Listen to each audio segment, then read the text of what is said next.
تو پھر یہ کہو کہ میں شرٹ پہن لوں، بیوقوف لڑکی، اتنا بھی نہیں سمجھ آتا کہ شرٹ اور کپڑے پہننے میں بہت فرق ہوتا ہے۔ اب اگر تمہاری ادائیں ختم ہو گئی ہوں تو آنکھوں سے ہاتھ ہٹاؤ۔ شاہ، پہلے آپ یہ بتائیں کہ آپ نے شرٹ پہن لی ہے یا نہیں؟ پہلی بات یہ کہ میں نے شرٹ پہن لی ہے، دوسری بات یہ کہ اگر میں کہوں نہیں پہنی تو تب بھی تمہیں اٹھ کر میری بات سننی پڑے گی۔ رومان شاہ کی غصے کی آواز سن کر میرب نے فوراً اپنی آنکھوں سے ہاتھ ہٹائے۔ رومان شاہ نے آج بلیک شرٹ پہنی تھی۔ رومان شاہ پر نظر پڑتے ہی میرب کے دل نے ایک بیٹ مس کی تھی۔ رومان شاہ، سنو۔ میرب: جی۔ رومان شاہ: پاس آؤ۔ میرب: کیوں؟ رومان شاہ: تمہاری شکل دیکھ کر اپنا دل خراب کرنا ہے، اس لیے صبح صبح تمہاری منحوس شکل دیکھنے کے لیے بلا رہا ہوں۔ میرب کے کیوں کہنے پر رومان شاہ کا پارا ہائی ہو گیا تھا۔ رومان شاہ: بحری ہو کیا؟ میں نے کہا نا میرے پاس آؤ، مجھے بات دہرانے کی عادت نہیں۔ وہ میرب پر پوری طرح سے چیخا تھا۔ میرب رومان شاہ کے غصے والی دھاڑ سے ڈر کر کانپ گئی تھی، جلدی سے بیڈ سے نیچے اتری اور ننگے پیر ہی چلتے ہوئے رومان شاہ کے پاس آ گئی تھی۔ جی، وہ رومان شاہ سے ڈرتے ڈرتے اس کے پاس آ کر بولی تھی۔ رومان شاہ: میری شرٹ کا بٹن ٹوٹ گیا ہے، اسے لگاؤ۔ میرب: شاہ، مجھے بٹن لگانا نہیں آتا۔ وہ بالکل کم آواز میں بولی تھی۔ رومان شاہ: بٹن لگانا نہیں آتا مگر عشق لڑانا آتا ہے۔ میرب: شاہ پلیز تانے مت دیں۔ رومان شاہ: میں نے تمہیں گود نہیں لیا جو تمہیں سکھانے کے لیے موقع فراہم کروں۔ ابھی کے ابھی میری شرٹ کا بٹن لگاؤ۔ رومان شاہ نے میرب کو بازو سے پکڑ کر اپنی طرف کھینچا تھا، جس سے میرب اپنا توازن برقرار نہیں رکھ سکی اور آ کر سیدھی رومان شاہ کے سینے سے ٹکرائی تھی۔ شاہ پلیز میرا ہاتھ چھوڑیں، مجھے درد ہو رہا ہے۔ رومان شاہ نے اپنے ہاتھ سے میرب کی کلائی کو اس جگہ سے پکڑا تھا جہاں سے اس نے اپنی کلائی خودکشی کے لیے کاٹی تھی۔ درد سے میرب کی آنکھوں میں آنسو آ گئے تھے۔ نہیں، درد سے تھوڑا اور تڑپو، تمہارے تڑپنے سے مجھے سکون ملتا ہے۔ اس نے اس کا ہاتھ نہیں چھوڑا تھا۔ رومان شاہ: جب تم اس طرح سے تڑپتی ہو تو میرے دل کو بہت سکون ملتا ہے۔ میرب: اور شاہ جب آپ کو سکون ملتا ہے تو میرب کے دل کو بہت خوشی ہوتی ہے۔ رومان شاہ: تو پھر یہ خوشی اپنے چہرے پر دکھاؤ، یہ رونا دھونا کس بات کا؟ اس طرح ظلم کر کے تو آپ میری محبت کو اور بھی زیادہ تڑپا کر کندن بنا رہے ہیں۔ شٹ اپ، میرا صبح صبح تمہارے یہ گھٹیا ڈائلاگ سننے کا کوئی موڈ نہیں ہے۔ اس نے میرب کو زور سے بیڈ پر دھکا دیا تھا۔ میرب کی کلائی سے خون نکلنے لگ گیا تھا۔ وہ اسے روتا ہوا چھوڑ کے دوسری شرٹ پہن رہا تھا۔ کیوں رو رہی ہو میری جان؟ بہت عشق ہے نا تمہیں مجھ سے؟ تو اس عشق کا دوسرا ڈوز دیا ہے میں نے تمہیں۔ پہلا ڈوز دیا تو تم بے ہوش ہو گئی تھی، دوسری ڈوز پہ تم سسک سسک کے رو رہی ہو۔ Interesting, very interesting. اب رات کو تیسرا ڈوز دوں گا اور دیکھتا ہوں اس ایکسپیریمنٹ پہ کیا ہوتا ہے۔ رومان شاہ روم سے نکل گیا تھا۔ رومان شاہ آج جس میٹنگ کے لیے آیا تھا وہ اس کی زندگی کی سب سے بڑی میٹنگ اور ڈیل تھی۔ یہ صرف رومان شاہ کے لیے ایک ڈیل یا میٹنگ نہیں تھی، یہ خواب تھا جو رومان شاہ کی معصوم آنکھوں نے دیکھا تھا۔ آج رومان شاہ وہ کرنے جا رہا تھا جس کے لیے اس نے اتنے سالوں سے دن رات محنت کی تھی۔ آج رومان شاہ آج اس مقام پر پہنچ چکا تھا جس کا اس نے بچپن میں عہد کیا تھا۔ آج اپنے دل پر لگے ہوئے زخموں پر رومان شاہ مرہم لگانے لگا تھا، وہ زخم جو اس کے اپنوں نے دیے تھے۔ رومان شاہ آنکھیں بند کیے ہوئے لیٹا ہوا اپنی ماضی کی تلخ یادوں میں جا کر کچھ دفنائے ہوئے ورق پلٹ کر پڑھنے لگا تھا۔ یہ رومان شاہ کی زندگی کے وہ تلخ حقیقت سے بھرے ہوئے ورق تھے جن کو پڑھ کر رومان شاہ کی روح تک زخمی ہو جاتی تھی۔ رومان شاہ کا ماضی یعنی رومیو۔ رومیو اپنی ماں اور چھوٹی بہن کے ساتھ کراچی پہنچا تھا۔ وہاں پر جو اس کی ماں کی سہیلی تھی، یہ لوگ ان کے گھر پہ رہائش پذیر ہو گئے۔ ان کے بھی 2 ہی بچے تھے، ایک بیٹا اور ایک بیٹی۔ ان کے بیٹی کی عمر لگ بھگ رومیو کے جتنی ہی تھی، دونوں ہم ایج تھے، اور بیٹی کی عمر تقریباً رومیو سے کوئی 2 سال کم تھی۔ ہفتہ 10 دن تو ان لوگوں کے رویے رومیو اور ان کی ماں کے ساتھ کافی اچھے رہے، مگر اس کے بعد رومیو کی ماں کی سہیلی جس کا نام سلمیٰ بیگم تھا، ان کے اصلی رنگ نظر آنے لگے تھے۔ سیما، تم سارا دن فارغ رہ کر بور ہو جاتی ہو، تم گھر کا کچھ کام کیوں نہیں کرتی؟ سلمیٰ رومیو کی ماں سے کوڈ ورڈ میں یہ کہہ رہی تھی کہ اب آپ گھر کے کام میں ہاتھ بٹانا اسٹارٹ کر دیں۔ لیکن امی تو بیمار رہتی ہیں آنٹی، ان سے تو گھر کے کام نہیں ہوں گے۔ رومیو بیٹا تم چپ کرو، میں کام کر لوں گی، اب اتنی بھی بیمار نہیں ہوں۔ رومیو کی ماں نے رومیو کو اس لیے چپ کروا دیا تھا کیونکہ وہ سلمیٰ بیگم کے تیور پہلے سے سمجھ چکی تھی۔ اب سلمیٰ بیگم اکثر گھر کے کام رومیو کی ماں سے کرانے لگی تھی، جو کہ رومیو کو بالکل بھی اچھا نہیں لگ رہا تھا۔ ایک تو رومیو کی ماں پہلے ہی بہت بیمار تھی۔ مجھے اچھا نہیں لگتا امی، آپ یوں نوکروں کی طرح سارے گھر کے کام کرتی ہیں۔ رومیو اپنی سارے دن کی تھکی ہوئی اپنی ماں کی گود میں سر رکھے ہوئے بڑی محبت سے اپنی ماں کے ہاتھ چوم رہا تھا۔ رومیو بیٹا، گھر کے کام کرنے سے انسان نوکر تھوڑی نہ ہو جاتا ہے۔ امی شاید آپ کو سمجھ نہیں آتی یا آپ سمجھنا ہی نہیں چاہتی۔ سلمیٰ آنٹی آپ سے گھر کے لوگوں کی طرح نہیں بلکہ نوکروں کی طرح کام کرواتی ہیں۔ میں بچہ نہیں ہوں، مجھے سب سمجھ آتا ہے۔ رومیو غصے سے اپنی ماں کی گود سے اٹھ کر بیٹھ گیا۔ رومیو بیٹا، اگر ایسا ہے تو ہمارے پاس کوئی اور حل ہے؟ ان کے گھر میں سر چھپانے کے لیے ہمیں چھت ملی ہے، تو اگر بدلے میں گھر کا کام کر دیتی ہوں تو اس میں غلط کیا ہے؟ امی آپ یہ کہہ کے مجھے چپ کروا دیتی ہیں، بس ایک بار میرے ایگزام ہو لینے دیں، اس کے بعد میں کرائے پہ گھر لے لوں گا اور آپ لوگوں کو لے کے وہاں شفٹ ہو جاؤں گا۔ مگر رومیو بیٹا، گھر کا خرچہ کہاں سے چلے گا؟ میں کہیں پارٹ ٹائم جاب کر لوں گا۔ رومیو ایک غیرت مند بیٹا تھا جو اپنی ماں اور بہن کو بہترین زندگی دینے کے لیے کچھ بھی کرنے کے لیے تیار تھا۔ وقت کی تلخیوں نے رومیو سے اس کا بچپن چھین لیا تھا۔ ٹھیک ہے، ایگزامز ہو لینے دیں، اس کے بعد سوچتے ہیں کہ کیا کرنا ہے، رومیو کی ماں نے ایک ٹھنڈی سانس بھرتے ہوئے کہا۔ رومیو آج کالج سے واپس تھوڑا جلدی آ گیا تھا۔ آج باہر قہر برسانے والی گرمی ہو رہی تھی۔ سورج پورے عروج پر اپنی آگ برسا رہا تھا۔ رومیو سیدھا اپنی ماں کو ڈھونڈتا ہوا کچن کی طرف آ گیا تھا، جہاں پر اس کی ماں برتنوں کا ڈھیر سنک میں رکھے ہوئے دھو رہی تھی۔ کچن میں اتنی گرمی تھی کہ کھڑے ہوئے انسان کا سانس رک جائے۔ کچن میں رکھے ہوئے چاروں چولہوں پر پکنے کے لیے الگ الگ طرح کے کھانے رکھے ہوئے تھے، جن کی اڑتی ہوئی بھاپ سے کچن کا ٹمپریچر اور بھی گرم تھا، اور اسی گرمی میں اس کی ماں پسینے سے شرابور برتن دھو رہی تھی، مگر پھر بھی وہ شکر گزار عورت منہ سے اف تک نہیں کر رہی تھی۔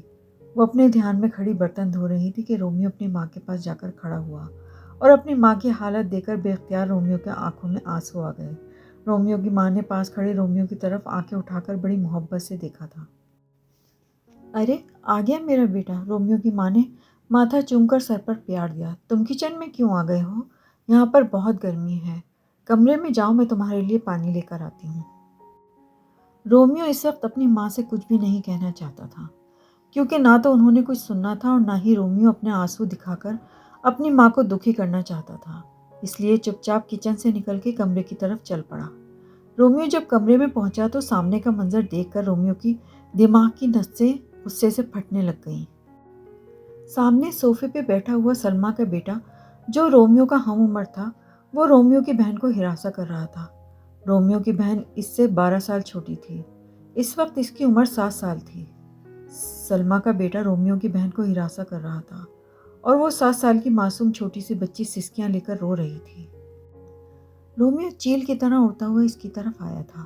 رومیو نے جا کر اس کے گریبان سے پکڑ کر اسے زمین پر پٹک دیا تھا۔ گھٹیا انسان، بغیرت، تجھے شرم نہیں آتی ایک معصوم بچی کے ساتھ اس طرح کی حرکت کرتے ہوئے؟ رومیو سلمیٰ کے بیٹے کو گریبان سے پکڑ کر زمین پر پٹکنے کے بعد اس کے سینے پر بیٹھا ہوا اس کا گلا دبا رہا تھا۔ گھر میں رومیو کی چیخ و پکار والی آوازیں سن کر سلمیٰ بیگم اور رومیو کی ماں بھاگ کر کمرے کی طرف آئی تھیں۔ سامنے رومیو سلمیٰ کے بیٹے کو زمین پر لٹائے اس کے اوپر چڑھ کر اس کا گلا دبا رہا تھا۔ سلمیٰ اپنے بیٹے کا یہ حال دیکھ کر چیختے ہوئے پاس آئیں اور رومیو کو اپنے ہاتھوں سے کھینچ کر پیچھے کرنے لگیں۔ کمینے، چھوڑ میرے بیٹے کو۔ تم لوگوں کو گھر رکھنے کا یہ صلہ دے رہے ہو؟ میری اچھائی کے بدلے تم میرے بیٹے کی جان لینے پر تلے ہو؟ رومیو کا غصے سے خون کھول رہا تھا۔ وہ اس وقت اتنے غصے میں تھا کہ اس کا دل کر رہا تھا کہ آج اس کی جان ہی لے لے۔ اس لیے سلمیٰ رومیو کی ماں کو غصے سے دیکھتے ہوئے کہہ رہی تھی کہ اپنے بیٹے کو بولو کہ میرے بیٹے کو چھوڑ دے۔ رومیو چھوڑ دو اس کو، کیا پاگل ہو گئے ہو؟ رومیو چھوڑ دو۔ اس کی ماں رومیو کو کھینچ کر سلمیٰ کے بیٹے سے الگ کر رہی تھی، مگر جب رومیو نے اس کے بیٹے کو نہیں چھوڑا تو رومیو کی ماں نے غصے سے رومیو کے منہ پر ایک زوردار تھپڑ مارا تھا۔ رومیو نے سلمیٰ کے بیٹے کی گردن پر اپنی گرفت ڈھیلی کرتے ہوئے اسے چھوڑ کر ماں کی طرف دیکھا تھا۔ امی آپ کو پتہ ہے اس گھٹیا انسان نے کیا کیا ہے؟ مجھے بتاؤ کیا کیا ہے میرے بیٹے نے، جو تم جانوروں کی طرح میرے بیٹے کو مار رہے ہو؟ سلمیٰ بیگم نے آگے پڑھ کر رومیو کے گریبان پکڑتے ہوئے کہا، آپ کے اس گھٹیا بیٹے نے میری بہن کے ساتھ بدتمیزی کرنے کی کوشش کی ہے۔ رومیو چلایا تھا، اپنی بکواس بند کرو، میرا بیٹا ایسا کچھ نہیں کر سکتا۔ سلمیٰ بیگم نے اپنا ہاتھ رومیو کے منہ پر تھپڑ مارتے ہوئے اٹھایا تھا۔ خبردار، جو تم مجھ پر ہاتھ اٹھانے کی کوشش بھی کی تو اگر یہی ہاتھ اپنے بیٹے کی تربیت کے لیے اٹھایا ہوتا تو آج آپ کا یہ گھٹیا بیٹا اتنی گھٹیا حرکت نہیں کرتا۔ رومیو نے سلمیٰ کا ہاتھ اپنے ہاتھ سے پکڑ کر تھپڑ مارنے سے روک دیا تھا۔ دفع ہو جاؤ میرے گھر سے، بہت اچھا صلہ دیا ہے تم لوگوں نے میری اچھائی کا۔ سلمیٰ بیگم غصے سے بولی۔ جا رہے ہیں، ہمیں بھی ایسی جگہ رہنے کا کوئی شوق نہیں ہے جہاں پر کسی کی عزت پامال کی جائے۔ اور رہی آپ کے اس گھٹیا بیٹے کی بات، اس کو تو میں زندگی میں ایک بار دوبارہ ضرور ملوں گا۔ میں اتنی آسانی سے اپنی بہن کی توہین نہ بھولوں گا اور نہ اس گھٹیا انسان کو بھولنے دوں گا، رومان شاہ نے انگلی اٹھا کر اس کے بیٹے کی طرف دیکھتے ہوئے کہا تھا۔ رومیو کا غصے والا جلالی روپ دیکھ کے سلمیٰ کا بیٹا کمرے سے دفع ہو گیا تھا۔ رومیو کی آنکھوں میں اس وقت خون اترا ہوا تھا۔ چلے امی آپ میرے ساتھ۔ رومیو بنا اپنی ماں کی اجازت لیے اپنی ماں پر اپنا حکم صادر کر رہا تھا۔ اس کی ماں چپ چاپ اس کے ساتھ چل دی تھی کیونکہ اس وقت اس کا بیٹا غلط نہیں تھا۔ رومیو اسی وقت اپنی ماں اور اپنی 7 سالہ بہن کو گود میں اٹھائے ہوئے سلمیٰ کے گھر سے نکل آیا تھا، بنا یہ سوچے سمجھے کہ وہ کیا کرے گا، کہاں جائے گا۔ اس نے اپنی ماں سے اپنی بہن کے زیورات میں سے کچھ زیور مانگے تھے۔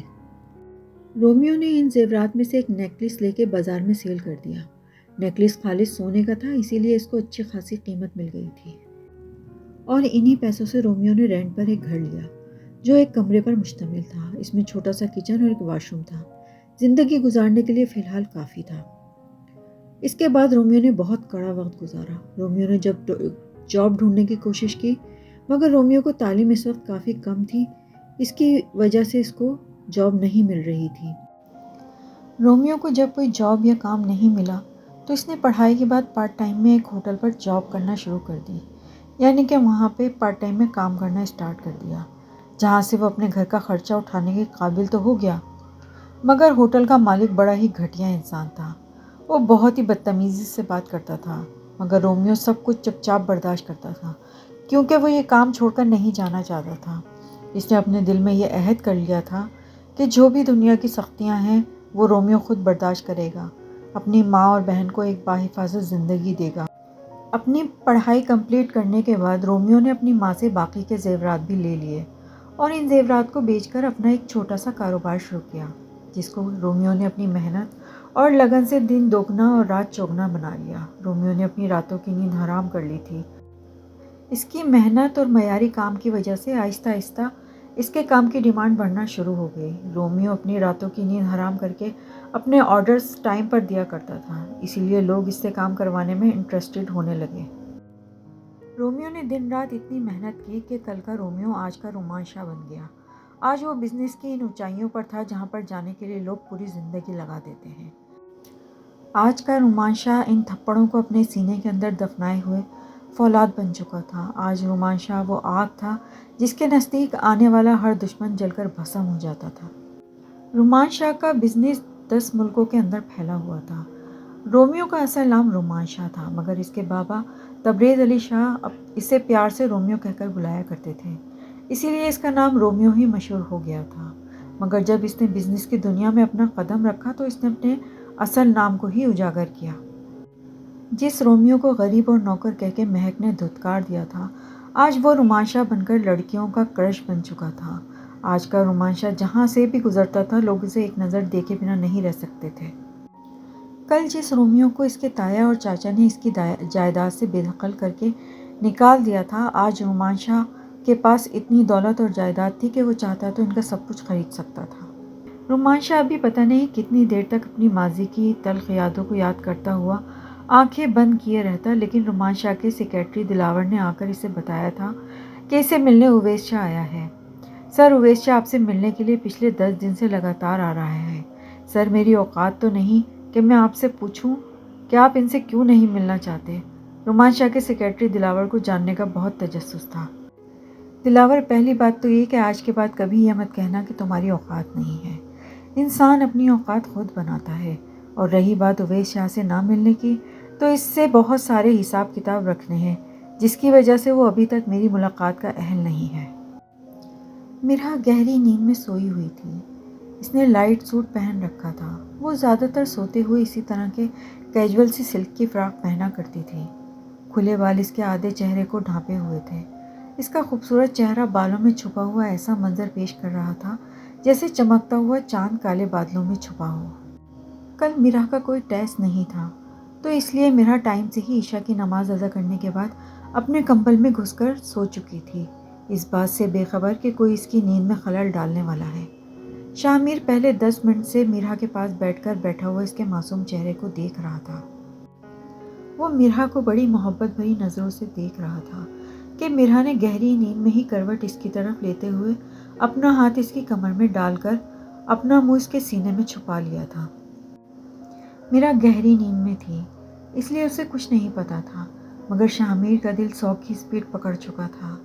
بیوی، اتنا ظلم مت کرو اپنے بیچارے شوہر پر، میں بس تمہیں پاس سے دیکھنے اور اپنی ملکیت کو محسوس کرنے کے لیے آیا تھا، مگر تم اتنا قریب آ کر میرے صبر کا امتحان مت لو۔ ASP کو تمہارا معصوم حسن بہکا رہا ہے۔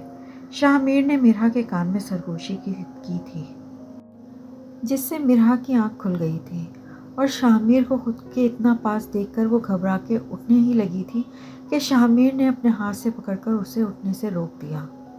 آپ یہاں کیا کر رہے ہیں؟ وہ پھٹی پھٹی آنکھوں سے شاہ میر کو خود کے اتنا قریب دیکھ کر سمٹی، اٹک اٹک کر صرف اتنا ہی بول سکی۔ تم سے ملنے آیا ہوں بیوی، جائیں یہاں سے، اگر بھائی نے دیکھ لیا تو میری جان لے لیں گے۔ پہلی بات تو رات کے اس پہر تمہارا بھائی گدھے گھوڑے بیچ کے سو رہا ہوگا، اور دوسری بات میں سیکیورٹی کا بہت خیال رکھتے ہوئے تمہارے کمرے تک پہنچا ہوں، اس لیے تم پریشان نہیں ہو۔ ایک پولیس والا ہوں، مجھے ہاتھ لگانا بہت اچھے سے آتا ہے۔ ہر وقت ہمارے درمیان اپنے بھائی کو گھسیٹا نہیں کرو۔ وہ میرا کے ہونٹوں پر انگلی رکھتے ہوئے فل اسٹاپ لگا چکا تھا۔ شاہ میر کے جسم سے اٹھتی ہوئی مردانہ پرفیوم کی مہک میرا کو ایک انجانے سے احساس سے دوچار کر رہی تھی۔ مجھے آپ سے بہت ڈر لگتا ہے، وہ بچوں کی طرح کانپ رہی تھی۔ تمہیں مجھ سے کیوں ڈر لگتا ہے؟ میں کوئی جن ہوں؟ شاہ میر نے مسکراتے ہوئے اپنا ہاتھ اس کے گال پر رکھ کر اپنا چہرہ اس کے اور قریب کر دیا تھا۔ شاہ میر کا چہرہ اپنا اتنا نزدیک دیکھ کے وہ ایک دم آنکھیں بند کر گئی تھی۔ شاہ میر کے نابی لب مسکرا رہے تھے۔ مائی بیوٹیفل وائف، تھوڑی دیر کے لیے اپنی آنکھیں کھول کے میری طرف تو دیکھو۔ مجھے نہیں پتا، آپ جائیں یہاں سے۔ میرا شاہ میر کی نظروں اس کے قربت سے گھبرا کر اس کے سینے پر ہاتھ رکھ کر اسے دھکیل رہی تھی، یہ سوچے بنا کہ اس کی ننھی سی جان ایک ہٹے کٹے پولیس والے کو پیچھے نہیں دھکیل سکتی۔ شاہ میر قہقہا لگا کے ہنسا۔ پوری زندگی جھیلنا ہے اب تمہیں مجھے۔ میرا، میں کیوں جھیلوں گی آپ کو؟ شاہ میر، تم میری بیوی ہو اس لیے۔ میرا، میں آپ کی کوئی بیوی نہیں ہوں۔ شاہ میر، میرا، اب دوبارہ ایسے کبھی مت بولنا کہ تم میری بیوی نہیں ہو۔ میرا، ورنہ کیا کریں گے آپ؟ میرا شاہ میر کی بات کو بیچ میں ہی کاٹتے ہوئے بولی تھی۔ شاہ میر نے اس کے چہرے پر جھک کر اس کے نازک سے ہونٹوں کو اپنی قید میں لے لیا تھا۔ وہ میرا کے لبوں کو اپنے لبوں کی قید میں لیے ہوئے اس کی سانسیں روکے ہوئے تھا۔